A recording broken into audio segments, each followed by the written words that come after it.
right now. And we've made a few investments, and overall, the life cycle of both, all the 4 funds, we must have invested in about 70, 75 companies. Thank you. My name is Viiveck. I kind of straddle between 2 roles as an investor. I'm on the board of Hyderabad Angels, where we do regular angel investments. And I'm also a co-founder of a IIIT seed fund, which is probably one of the only funds of that nature which has been created as a collaboration between an educational institute and a set of private promoters or private investors. So that's a new experiment we've done about a year ago, and the primary purpose of that is I come from a corporate background, and some of our other co-founders in the IIIT seed fund come from a similar background. We fashionably like to call ourselves corporate dropouts. I've had the distinction of having done 10 startups in the corporate life, so I have learned a few things being an intrapreneur rather than being an entrepreneur. And we're trying to bring that. Our fund is intensely focusing on helping the startups from a mentoring, from a market access, from a revenue generation standpoint, to be able to take them from early seed stage to the first round of funding, be it an angel or a Series A funding. So that's typically what we do at the IIIT seed fund. And like I said, the other role I play as a board member of Hyderabad Angels is to look at regular angel round funding or Series A funding sometimes. Pretty much like what some of the other networks, including India Angel Networks, does. Hi, I'm Anusha, Nagarajan. I am a senior security architect at Box. So what am I doing on this fund? I'm also an angel investor. I want my career to look like this in a few years. But what I represent is a large growing diaspora in the Bay Area where we have 9 to 5 jobs. I have visa issues with starting my own startup in the Bay Area, and I can see the economy here, the startup economy here bustling and burgeoning with all these ideas and startups. So I want to invest in that. How do I choose my founders? By knowing my founders really well. It's like there are a lot of people who can spare a certain amount of cash, thanks to the exchange rate, because I work in the US, to fund startups, get them off their feet, and be invested in the family and friends rounds. And I've invested in 2 startups, so I am a novice, and I'm just starting up my investing career. And thankfully both Srikanth and Deste are doing really well. So I am kind of starting, I see people around me, people like me who work 9 to 5 corporate jobs, wanting to invest in companies here. So I think what I'm trying to say is we have a hunger to invest in companies, and we want to know our founders well. We also want to learn the art of investing, and conferences like this are a great place for us to learn these things, and also it gives us exposure into the ecosystem that's building, that's being built, that's already been built, etc. So this is how, this is my kind of take on investing, and this is what I do when I'm not doing security. I also, the interesting thing about my investing thesis is I'm more involved with founders. So I've invested in my brother's company, and I've run out of siblings to investing. So my take on that is I am a technical advisor. I'm involved with the company, and this is how I kind of know where my money is going and what's happening to it. So that's my introduction. Great to be here once again. My name is Srikrishna. I'm a partner with a fund called Unitus. We're a seed stage investor focusing on healthcare, education, and fintech. Typical check sizes of 4 to 3 crore into companies that are fairly early, some validations, but still a lot more to be done before they could be raising a large amount of capital. We've been investing here since 2012, 2013, that's from our first fund. We're now raising our second fund. We've made 30 investments up until now across both the funds. We've had a couple of good exits at this point, and 2018 I think will be a year where we see some more. Some companies that we've put money into, and they tell some interesting stories by themselves. One of our early investments is a company called UE Life Sciences. They have a handheld breast cancer screening device. It's an ultrasound device that comes reasonably close in terms of specificity to a mammogram. It's a portable device and it can screen women in large numbers. Excuse me. Another of our investments is a company called DriveView.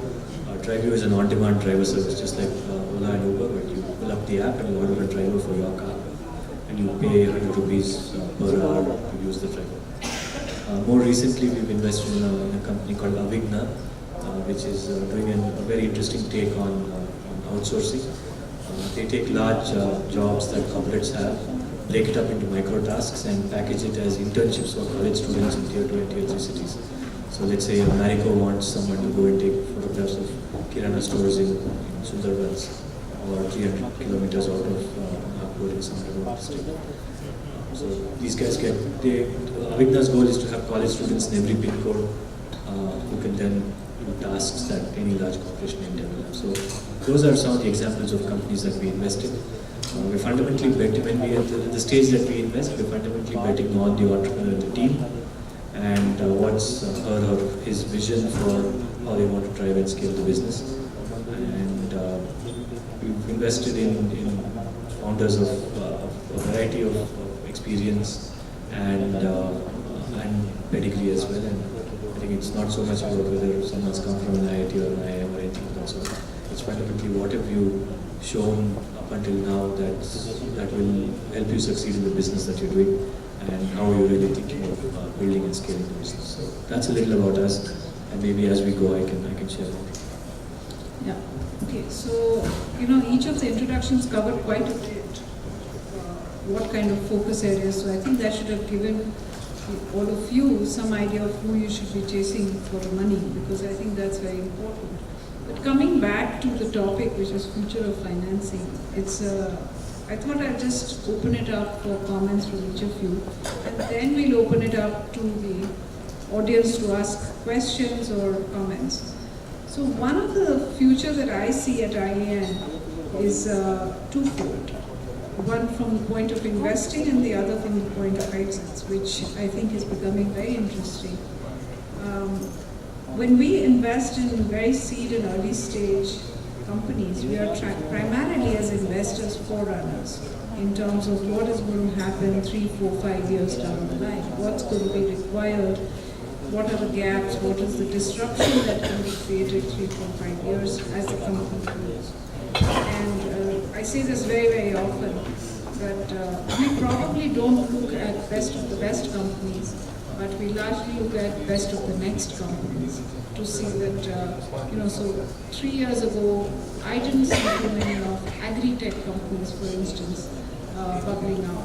I didn't see too many companies in stem cell research or some more complicated, semiconductor deals coming up.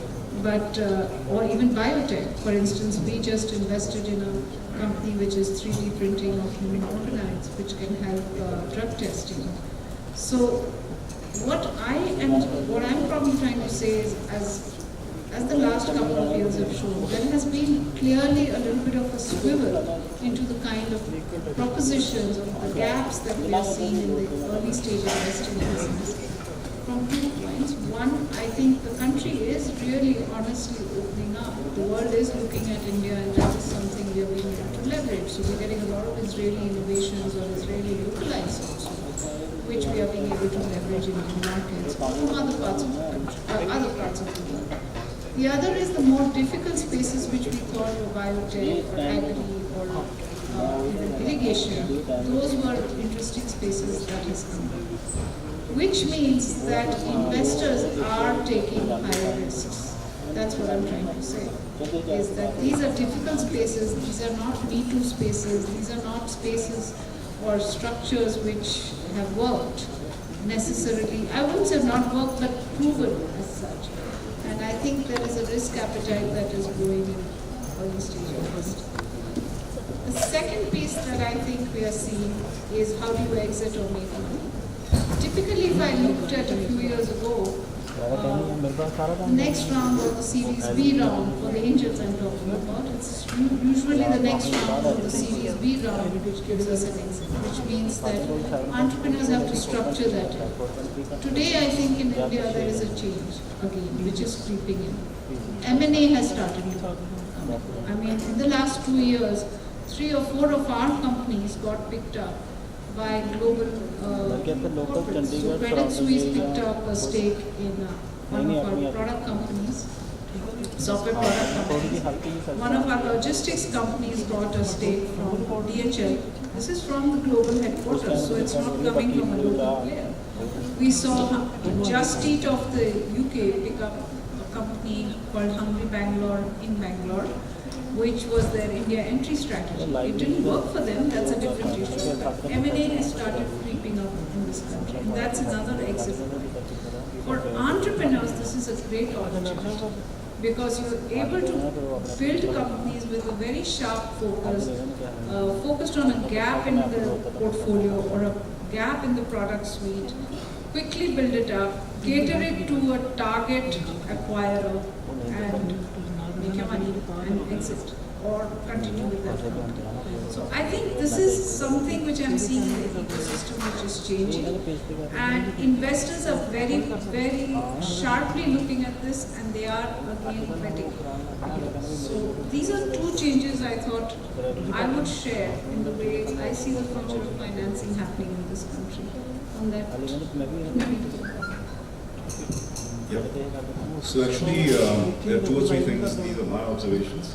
Number one, the way VC investments will happen in India is going to change because the gestation period is no longer 5 to 7 years. Because if you look at the kinds of companies that Padmaja was talking about, it deals with longer gestation periods. So people will actually be looking at 10-year horizons. Number 2, as she correctly pointed out, there will be strategics coming in, just corporates taking up the stake because there's an end game in sight, which means we will kind of invest and keep on raising our stakes so that we can absorb this startup. And it has to be complementary to where we are going.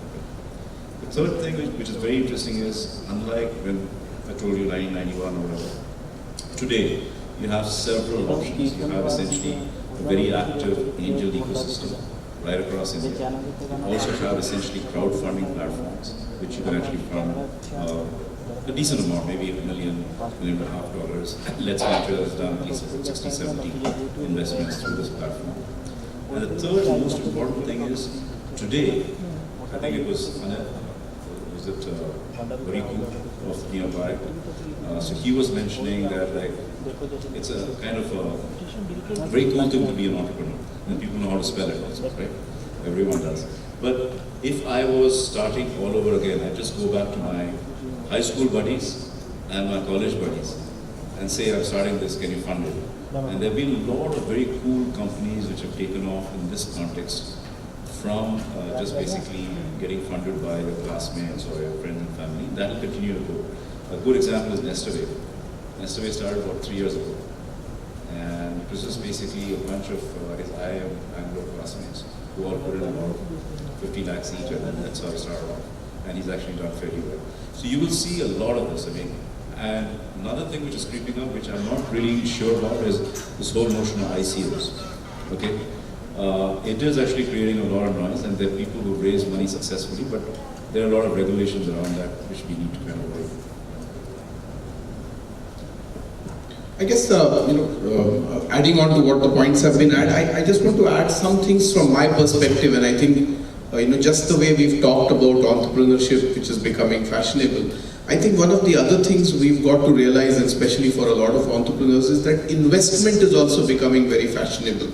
Today, for a lot of people, it is a very important item to have in their profile that I am a startup investor, angel investor.